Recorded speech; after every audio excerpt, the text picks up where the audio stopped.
coba kan ini sih lihat paman ikan palem AAM ada. Assalamualaikum warahmatullahi wabarakatuh. Kembali lagi di channel Alfa Frozen Mart. Kali ini saya akan berbagi pengalaman, sharing, melanjutkan konten yang kemarin, yaitu cara memilih supplier yang benar. Ini ada dua tip yang harus dikenali, yang harus dicermati untuk para pemain frozen food, sedulur AFM di mana saja berada. Bila mana di kalian ada suatu perbedaan ini, menjadi pemain frozen yang sudah berjalan atau para pemula, ini juga nanti akan beda cara menghadapinya atau tipnya berbeda untuk cara mengenal produk yang benar. Untuk para pemain frozen food yang khususnya para pemula, perlu dicermati. Ada dua tip yang perlu kalian pahami, khususnya untuk para pemain frozen food yang pemula. Ini ada dua produk yang harus kalian cermati, yaitu produk yang sudah laku atau sudah berjalan, yang kedua tergolong produk yang baru. Ini berbeda cara menghadapinya. Untuk para pemain frozen food, bila menghadapi produk yang sudah berjalan atau sudah terkenal, enak. Berarti jenengan tidak lagi tergolong orang yang berjuang mengenalkan produk tersebut. Tinggal jenengan melanjutkan, ya kan? Tinggal jenengan menjual, mencari produknya dan menjual. Mengikuti wae lah, air mengalir, enak. Ya, itu untuk menghadapi produk yang sudah dikenal. Nah, gimana? Oh, sudah banyak permintaan, produk itu sudah dikenal. Apalagi dari suppliernya sudah banyak membantu mengenalkan produk tersebut di wilayah kalian, ada sosmednya, ya kan? Tinggal jenengan menjual, enak. Tapi bila kalian menjual produk yang belum dikenal, lah ini perlu dihati-hati.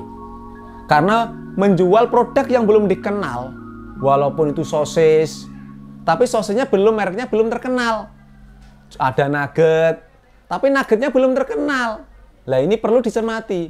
Perlu kehati-hatian dalam mengelola, dalam memasarkan, dalam mengenalkan. Butuh berjuang, ya. Sangat-sangat butuh konsentrasi untuk mengenalkan produk tersebut. Karena apa? Kebanyakan dari pelanggan-pelanggan frozen food itu identik dengan sebuah produk, merek. Mas, ada nggak produk merek ini? Kalau jenengan menawarkan produk yang baru, butuh perjuangan, butuh merayu, butuh memberikan ilustrasi. Oh, ini produknya mudah diulir. Oh, ini rasanya enak. Oh, ini harganya terjangkau. Berarti butuh pengenalan. Gitu loh. Di situ kita harus banyak-banyak meluangkan waktu. Banyak resiko yang akan kita hadapi. Barang sudah kita sudah kita terima, barang sudah kita sediakan di outlet. Karena produknya belum dikenal, akibatnya apa? Banyak nanti. Sudah memakan daya listrik, mau nggak mau listrik harus bayar. Terus kadangkala kalau nggak laku-laku, expired akan menjemput, ya kan? Expirednya akan datang, sehingga apa? Kita banyak kerugian. Khususnya untuk para pemula, ambillah produk yang sudah laku di sekitar kalian. Biar jenengan tidak banyak resiko dalam menghadapi jualan frozen food tersebut. Ya, itu perlu dicermati. Dan yang kedua, untuk para pemain frozen yang lama, ini juga ada dua tip yang perlu kalian cermati. Jenengan menghadapi produk yang sudah jalan, apa yang baru mau jalan, ini juga beda cara menanggapinya, ya kan? Kalau menghadapi produk yang sudah jalan, atau ada yang distributor atau agen lain yang sudah mendahului, sudah dikenal, jenengan tinggal menjual, nggak apa-apa, tinggal jualan aja. Tapi kalau jenengan ditunjuk gitu, diajak, dideketi oleh supplier untuk diajak mengenalkan produk tersebut, jenengan harus bisa bekerja sama yang baik. Kenalilah supplier itu sifatnya mau jualan apa mau nitip barang. Nah, ada dua loh ya. Mau jualan apa mau nitip barang. Apa bedanya? Mau tahu bedanya apa? Kalau supplier itu sebuah produk itu sifatnya adalah untuk menjual, berarti mindsetnya dia rata-rata apa? Nggak mau tahu apa yang terjadi di lapangan. Biasanya dikatakan apa? Para marketingnya, para SPG-nya. Mas, nggak order mas. Mas, nggak order mas. Itu berarti menunjukkan para marketing, para supplier yang sifatnya adalah menjual. Itu yang menurut pengalaman saya itu jelas-jelas marketing yang tidak bisa diajak kerjasama, tidak saling untuk menguntungkan. Maka dari itu kenalilah supplier yang mencerminkan, mengajak kita untuk sukses bersama, berjuang bersama. Dipastikan dia akan mengatakan, karena dia sifatnya bukan menjual, karena dia punya sifat menitipkan barang. Contoh, walaupun temponya itu 1 minggu, 2 minggu katakanlah nota itu. Dia pasti akan mengatakan, Mas, gimana kabar produkku mas? Ada kendala nggak? Kira-kira apa yang bisa saya bantu? Ya kan? Jadi sehingga apa? Menunjukkan suatu kerjasama yang baik. Ikut berpikir, umpama jatuh temponya 1 minggu, kok masih belum habis, dia akan sedikit akan memberikan toleransi ataupun dia akan memberikan kiat-kiat atau membantu memasarkan produknya karena agen distributor itu masih belum ada hasilnya. Gitu. Kalau distributor atau agen itu produknya sudah terjual tanpa disuruh order, dipastikan dia akan order. Nah, di sini cara mengenali supplier yang baik. Dia pasti akan mengatakan, gimana mas kabar produkku? Ada kendala nggak? Itu ciri-ciri.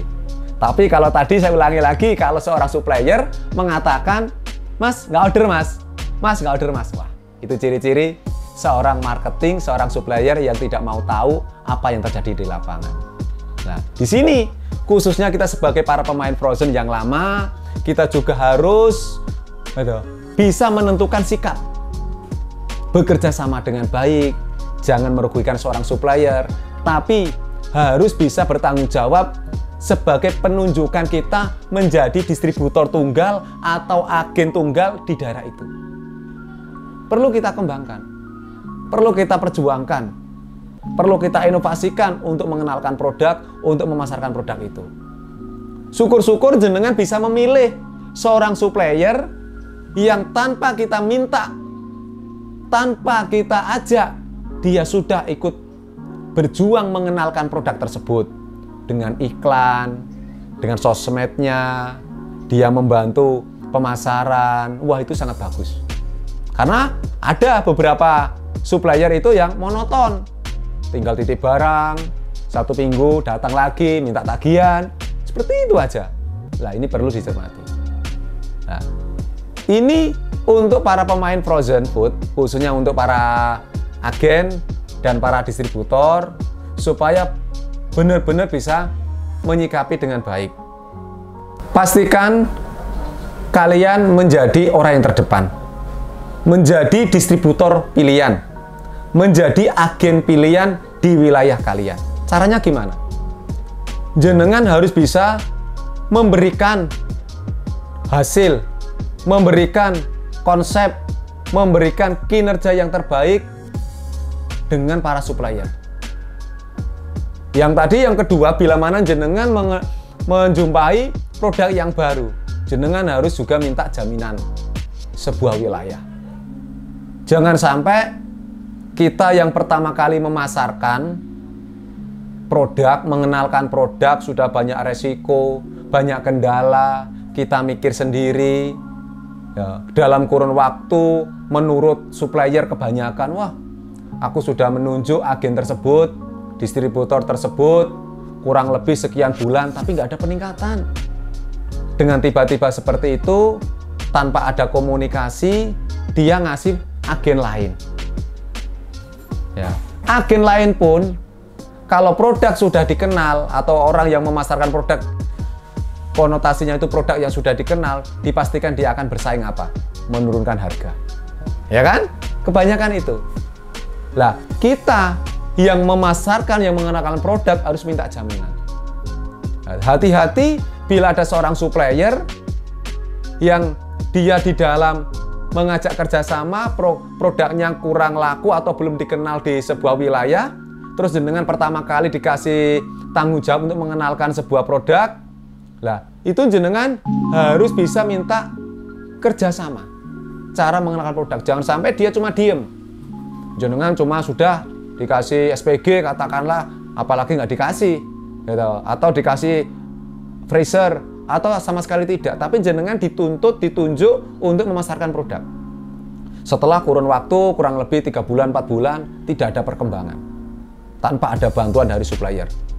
Setelah itu supplier menentukan sikap, menganggap kita sebagai agen atau distributor tidak bisa menjualkan produk. Terus dia mengangkat agen lain yang ada di sekitar kita. Ya kan? Mengangkat atau mengajak atau memberikan produk tersebut. Gimana perasaan kita? Itu menunjukkan supplier yang kurang baik. Seharusnya bagaimana sikap seorang supplier biar dia tidak punya kesalahan? Boleh benar orang itu atau kita ini belum maksimal dalam memasarkan produk tersebut. Belum maksimal untuk menguasai wilayah tersebut. Tapi bukan berarti dia terus semena-mena memberikan produk itu kepada kompetitor kita atau agen lain selain kita. Karena kita yang merasa awal mendobrak, babat alas. Harusnya bagaimana? Harusnya dia ada komunikasi dengan kita. Mas, di sebelah jenengan ini ada agen. Dan saya ditarget harus mengeluarkan atau menempuh target sekian. Ini gimana, Mas? Ada komunikasi. Gitu. Dia harusnya ada produk saya loh, Mas. Bagaimana jenengan bisa menguasai wilayah daerah sini, Mas? Karena saya dituntut oleh atasan saya. Lah, ada komunikasi. Enggak tiba-tiba. Walaupun ada beberapa supplier yang mengatakan, Mas, tapi kan agen tersebut, agen yang di sebelah jenengan tak kasih harga lebih mahal, Mas. Sama tak kasih harga lebih murah. Sama aja. Bukan harga yang kita permasalahkan. Tapi apa?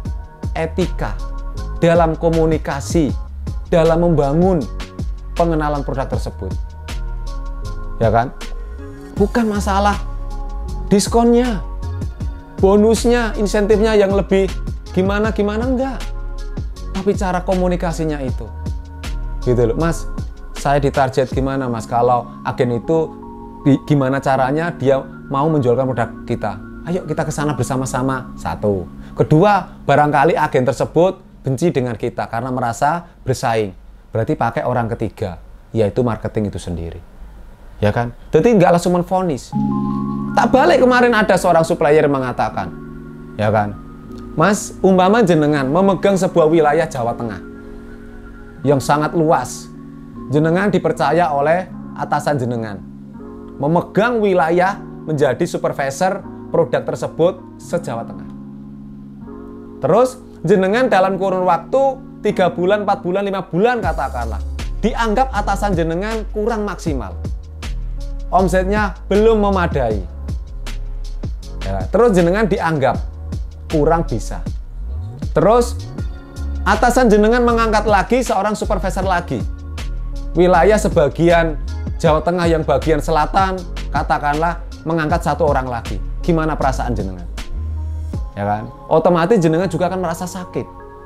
Saya menghadapi kesulitan di lapangan, nggak pernah dibantu, nggak pernah ditanya, nggak pernah diajak berpikir, nggak pernah join fisik bersama. Tapi tiba-tiba saya dianggap nggak bisa bekerja, saya sering mengeluh ya dibiarin aja. Gimana coba? Ya kan? Sehingga apa? Kita merasa tersakiti. Ya kan? Kalau tidak mau dicubit, jangan mencubit. Karena apa? Di dalam mengenalkan, di dalam berjuang, itu butuh pengakuan juga. butuh kerjasama, butuh apa ya bahasanya itu, ya butuh pengakuan atau apa ya bahasanya, kalau intinya itu seperti ini. Jadi di saat kalau kita punya tim, kita punya bawahan, bekerja mati-matian mengenalkan produk tersebut, dan kita target dia mati-matian tanpa pernah kita bantu. Setelah dia bisa menempuh target, dia bisa mengenalkan produk tersebut, terus suatu saat orang itu ditanya oleh produk lain, "Mas, sama sudah lama di produk ini." "Oh, udah lama, Mas." "Gimana, Mas? Ini ada produk baru, mau nggak ikut saya?"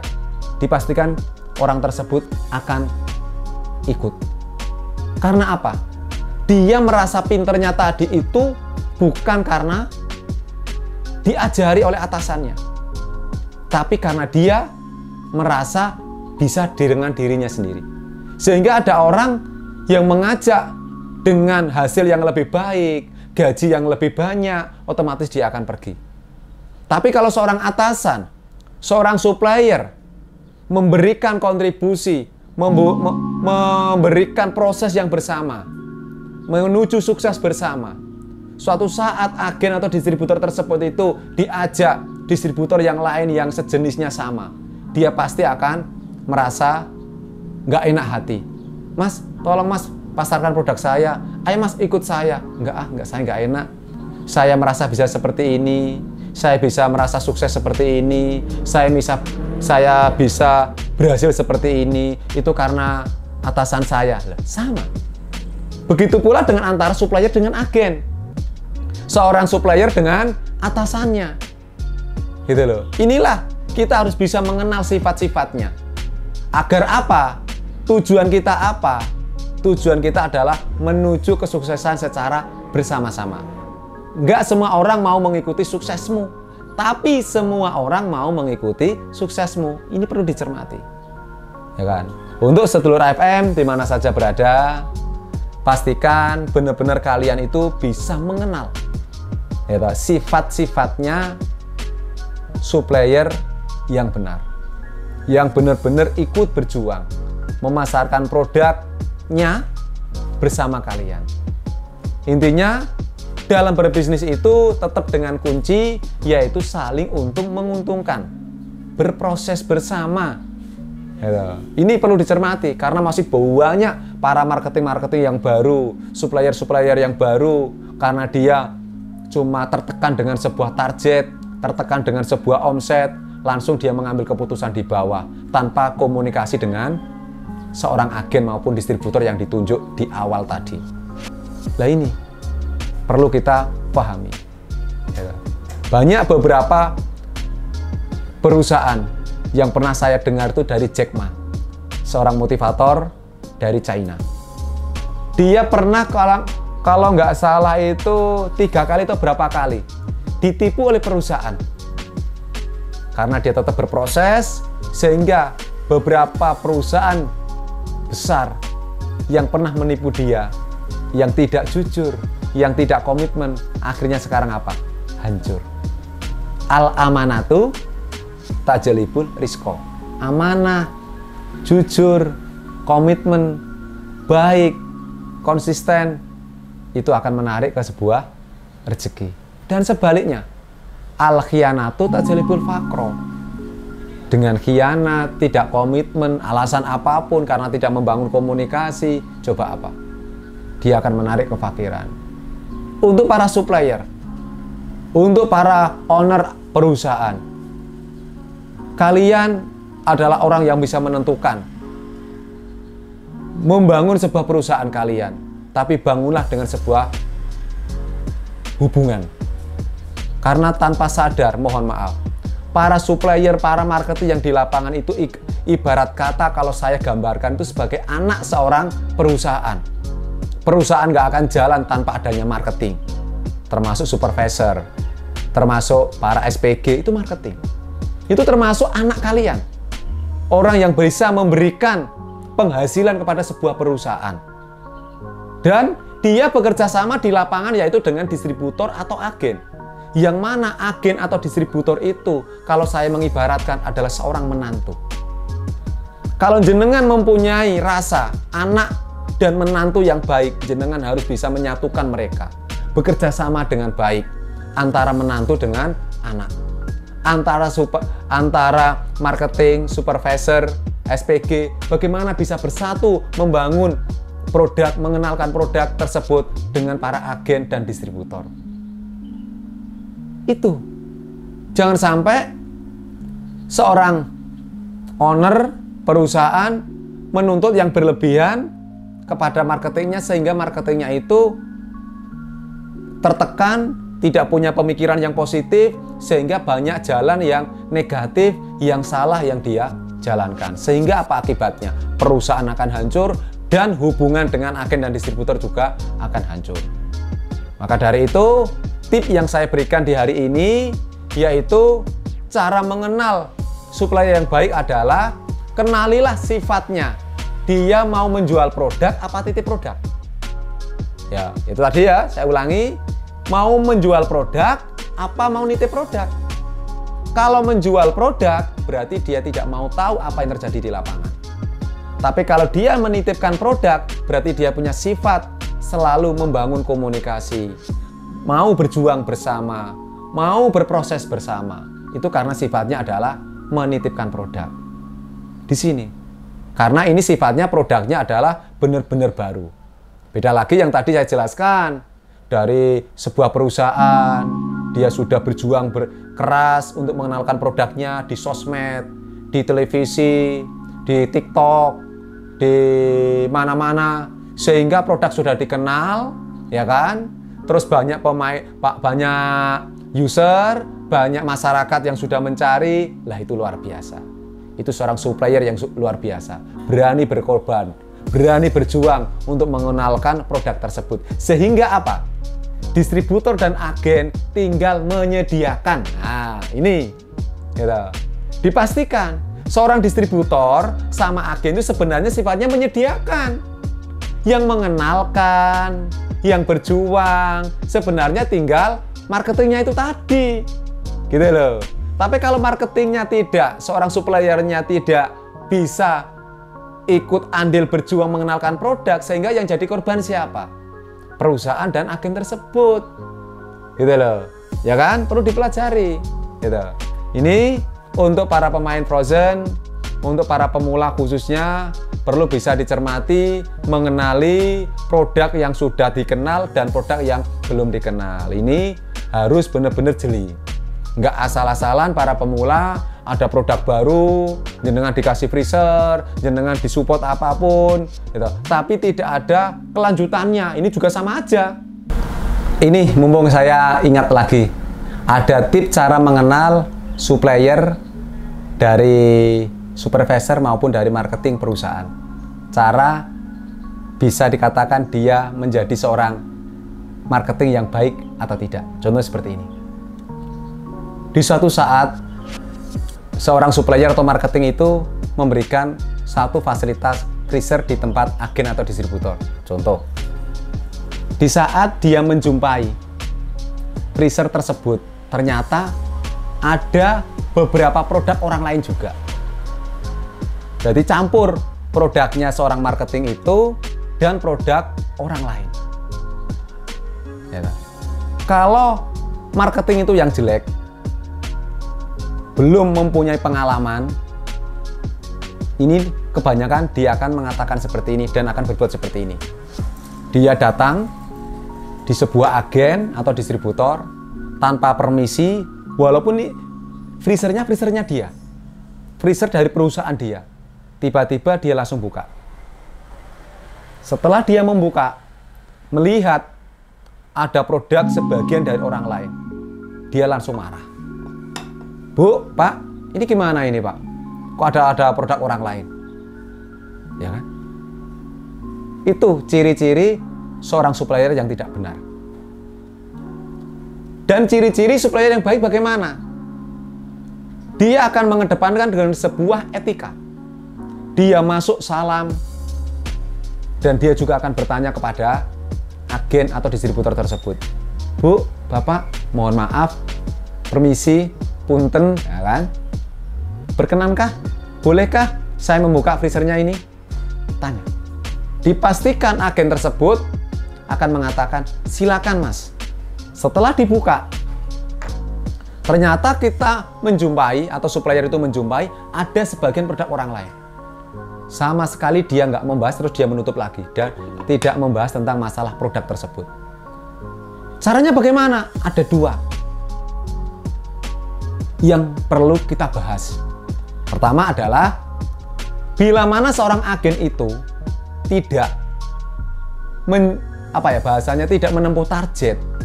Berarti kita bicara tentang target, mas.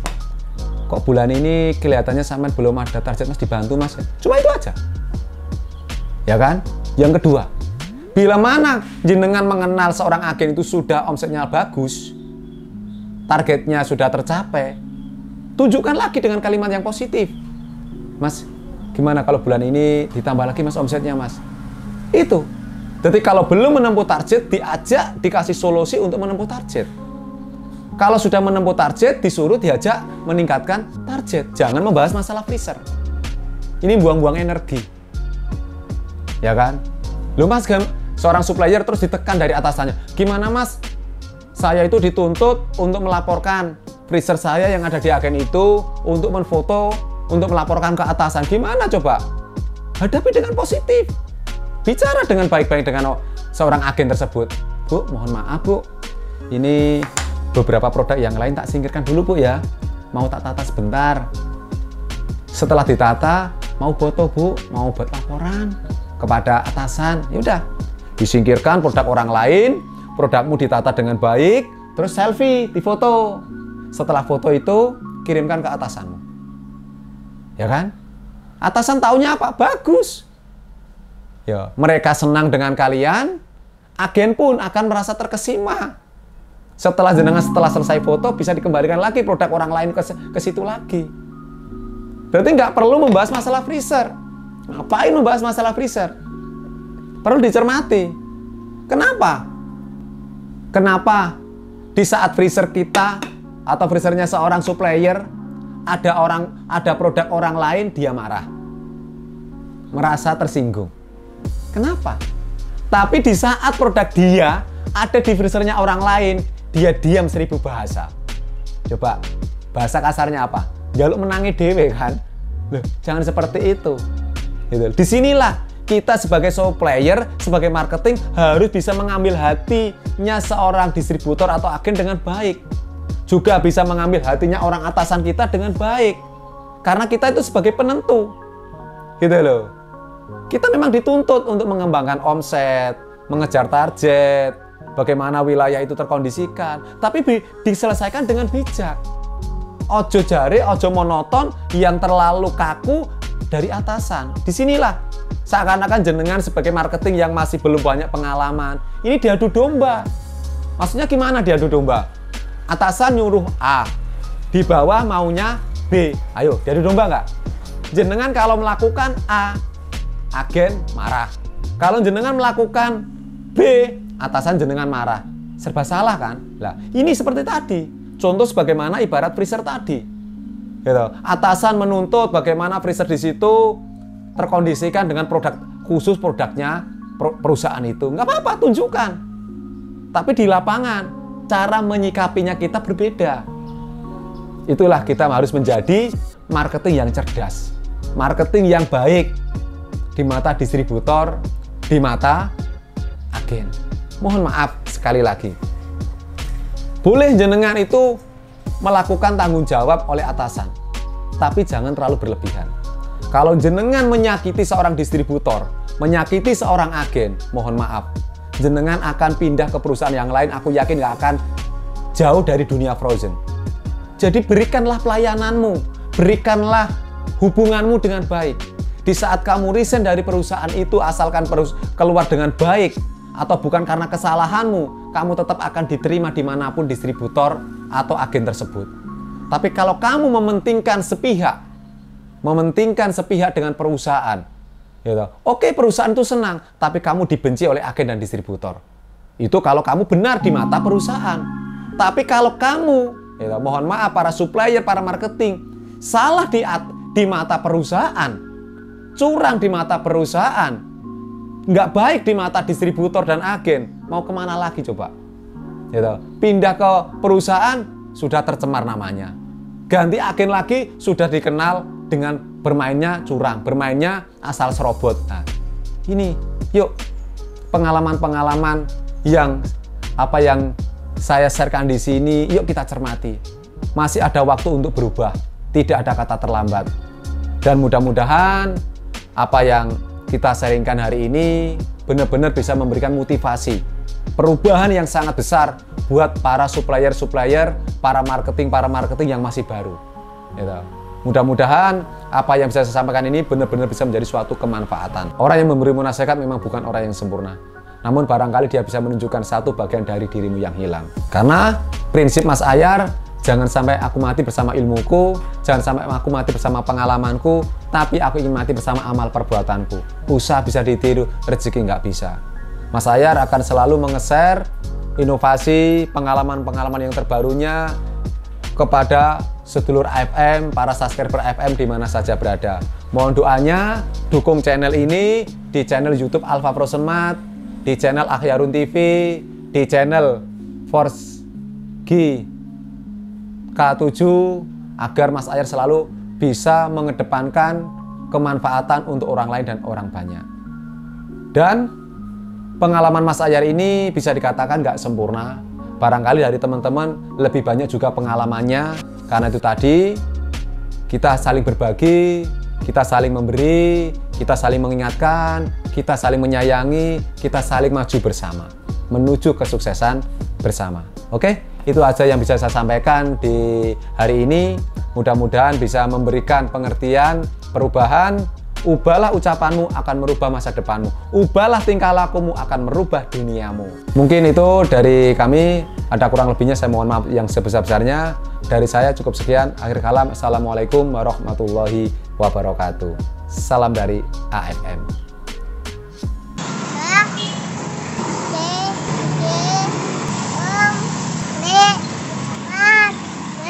Terima